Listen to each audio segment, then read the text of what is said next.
Kubernetes and CKAD tips number 21. In this, we'll talk about pods and container port. So how do you define port for each of the containers? So now let's see how this declarative syntax looks like.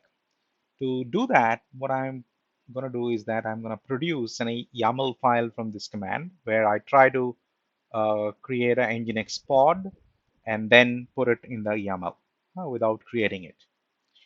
So definitely there is an error that should be restart.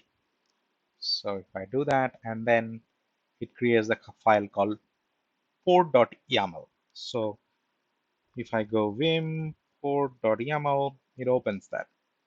Now in the container which runs Nginx, I want to open the use that Nginx to use port 80. So if I do use this ports, right, and then I say that I want to use the container port number 80. Now, how do I define? So I'll say container port colon 80. And definitely there should be a space. So you can see that now I'm exposing this Nginx as port 80. And then let me try to create this, see if it is valid or not. Okay, create minus f port.yaml and then okay, get pod, and it should show you the list of pods running here. And if I use this get pod wide, that'll also show me the IP addresses of each of the pods. So I get an IP address for each of the pods.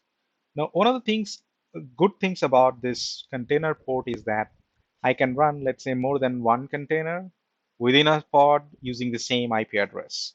Now, what is the basic difference between the Docker port and this port?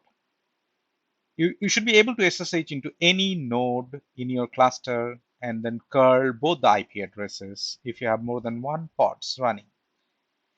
Note that the containers are not using port 80 on the node, nor are there any specific NAT rules to route the traffic to the pod. This means that you can now run multiple Nginx pod on the same node, all using the same container port, that is 80, and access them from any other pod or node in your cluster using IP address. Like Docker, ports can still be published to the host node's interfaces, but the need for this is radically diminished because of the networking model, right?